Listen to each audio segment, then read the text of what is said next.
what is up you guys? Welcome back to my channel. I miss you all. I know I haven't been able to talk to you guys in a while.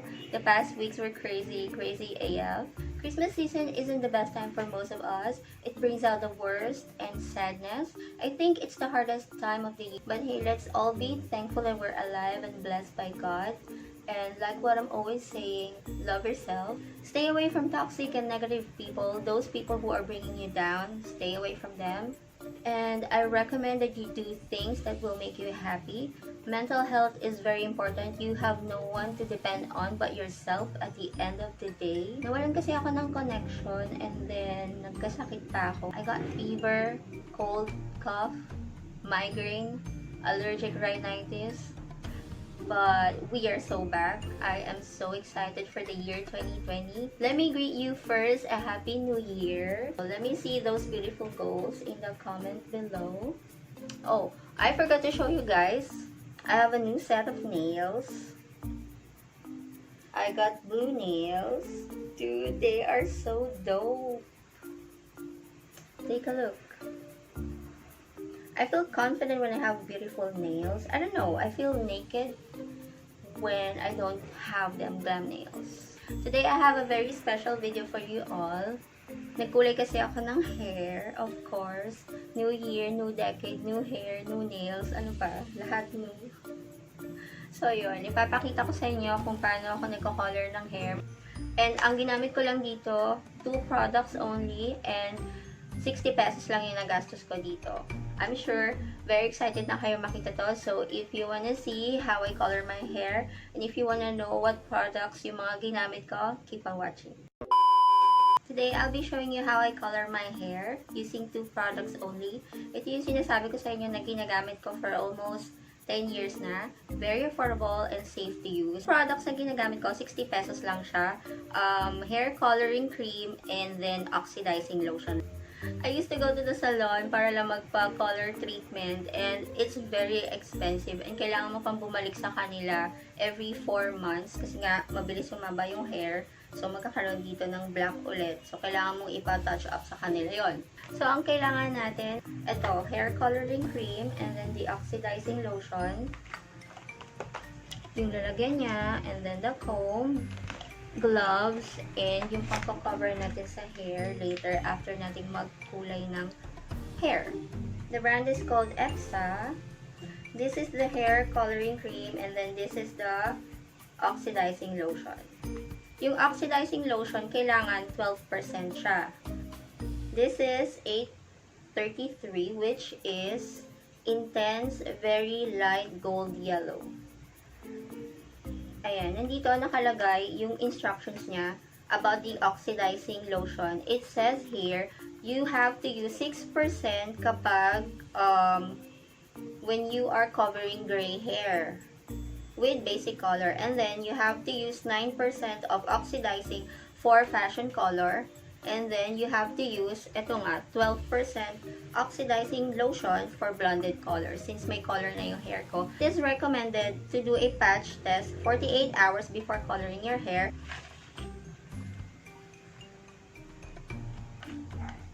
So, nakalagay din dito, 833. Yung brand niya nakalagay dito. And then, hair coloring cream. Nakalagay dito na 100 ml siya. And then, at the back, yung number din ng color, 833. Meron din siyang instructions for the oxidizing lotion na dapat nakapartner niya. So, as I've said, since colored yung hair ko, kailangan 12% yung oxidizing lotion na gagamitin mo.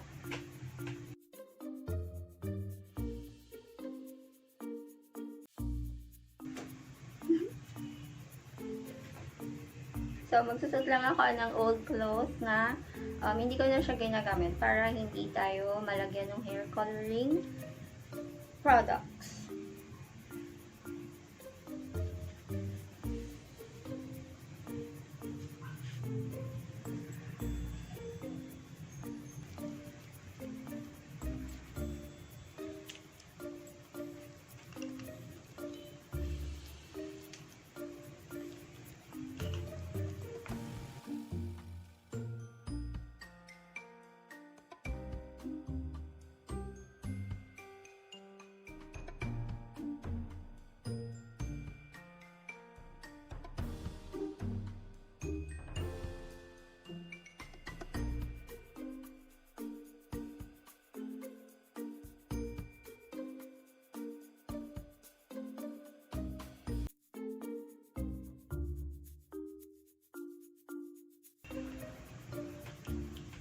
Then, i-mix mo lang yung oxidizing lotion dito.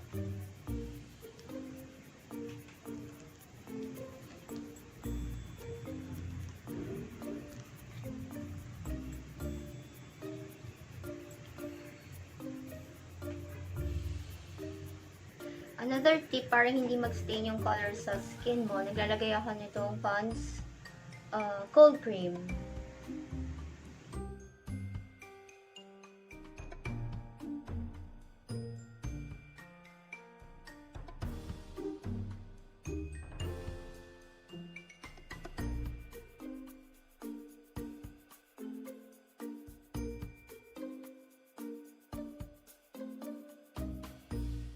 Okay lang tayo ng gloves.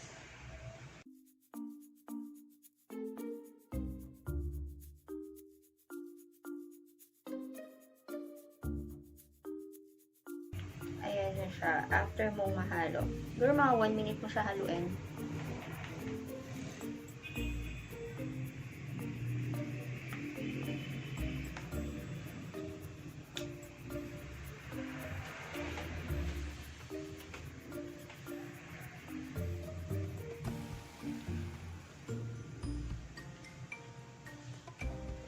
So, i-section lang natin yung hair.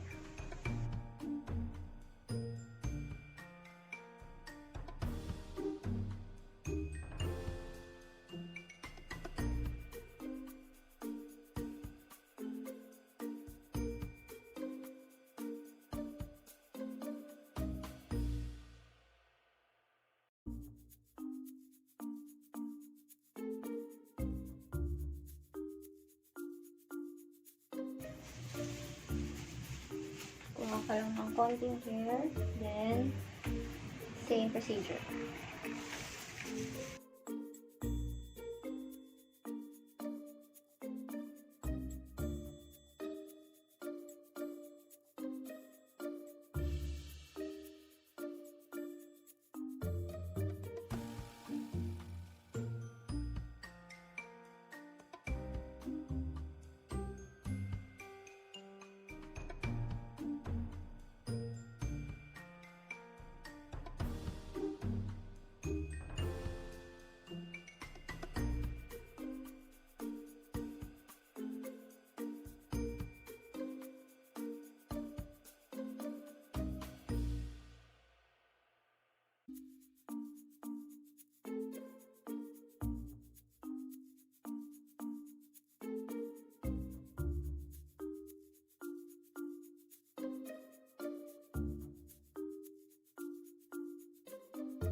Get another small portion of your hair.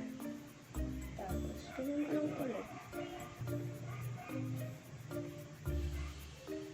So, make sure na nalalagyan lahat. Malapit na.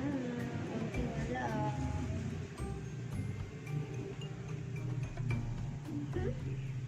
Medyo matapang yung amoy niya.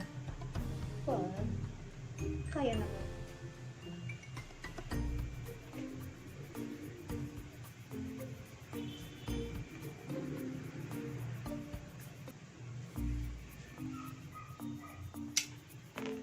Last few sections.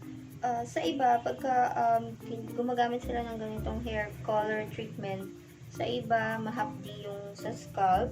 Sa iba naman, hindi. In my case, medyo lang. Kaya naman. Ay, nagkabuli na yun. Baligtad.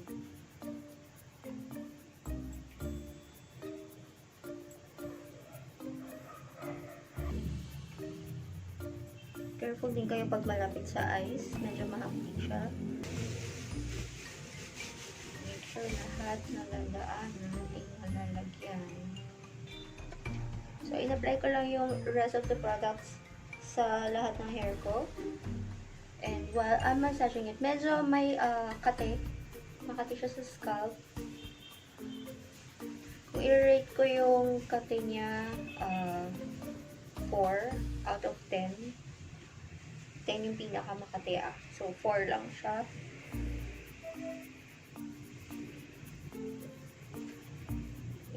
Yan. Then after that, i-cover lang natin siya.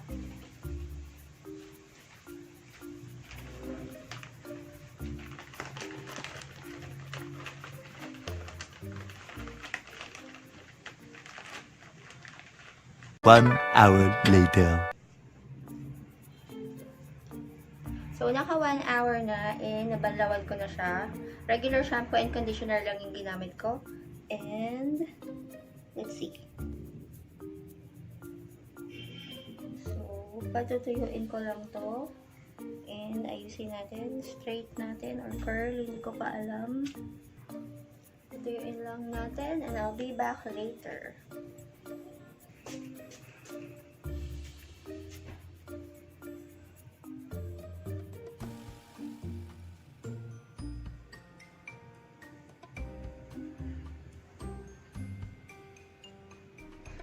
Nakaka-puti yung ganitong color. Gusto ko siya kasi pantay. Oh. Again, this is 60 pesos lang. 2 products lang yung ginamit natin. And no bleaching required. Did you see my hair straightener? Di? No. Paano na to?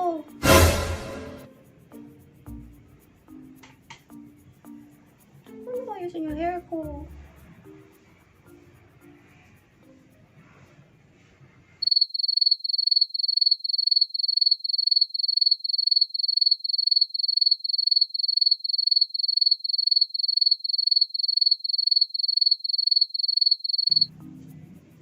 Wala na talaga akong choice kundi gamitin tong tool na to. Kasi may lakad pa ako. And I really can't find my hair straightener. So, sige game. Let's do this.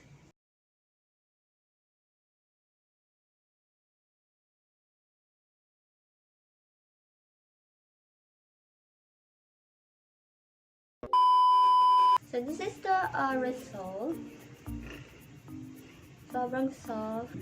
And pantay siya. Yun yung pinaka gusto ko sa kanya. And again, no bleaching required.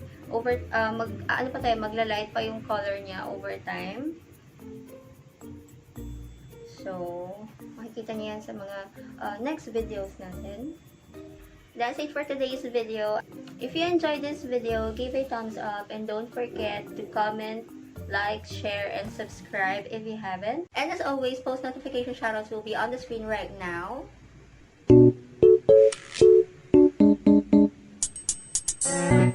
Thank you so much for watching. I love you so much, guys, and I'll see you in my next video. Bye!